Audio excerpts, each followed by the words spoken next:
What date, in regards to Garoppolo, do you see things possibly happening? Does it all depend on his health and him being able to throw the ball? Do you think teams want to see him with you guys throwing the ball and then kind of assess where he's at? Do you have some sort of like kind of not deadline but date where you think we'll get some clarity on this? That's kind of a nebulous question because I felt like, we were close in some discussions and then, the decision was made to have surgery and that made everyone. That just brought things to a screeching halt.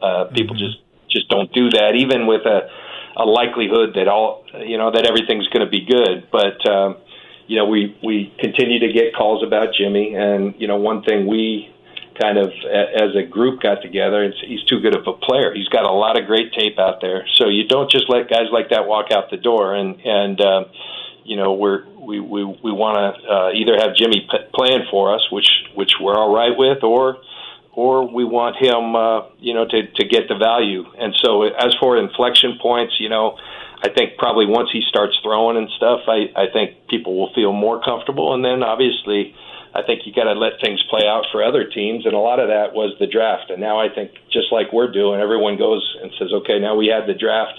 You go back and reevaluate roster and see where you're at, and then obviously, throughout the off season and into training camp and whatnot, injuries can happen as well. So Jimmy's a part of us. We're excited about that, but I think we all know that Trey's going to get the opportunity to go out there and play, and he's got to earn that, but we believe that he's in the process of doing that.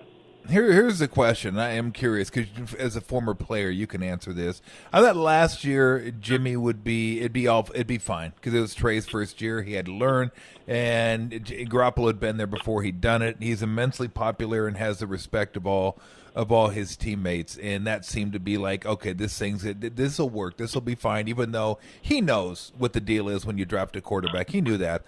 But this year, would it be different? Because I thought, well, it might be a little more awkward this year because he still has the respect, but you gave up a lot for Trey. You want Trey to start. If he earns it, of course.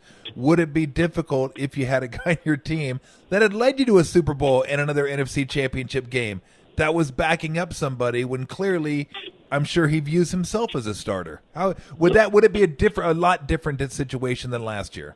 It might be. I mean, if you're talking realistically, it probably would. I will say Jimmy is uniquely equipped to kind of handle awkward situations. There's something he's very he's very unflappable. He really is, and he doesn't make it awkward on anyone. And so we've kept good communication. Jimmy loves it here. He loves his teammates. I think he's aware of the situation with Trey. I think we've tried at every opportunity to communicate things really up front. And I think he's appreciative of that. He likes Trey. I think that helps. But sure, Jimmy wants to play, and so we'll find the right situation for everyone. But I think we also have to hold true to that's a position where you need to be strong at, and wouldn't be the worst thing in the world if both of them were still here and we move forward. And like I said, he is equipped to do that. Well, John, we appreciate the time, man. I know it's a busy time of year. I guess it's always a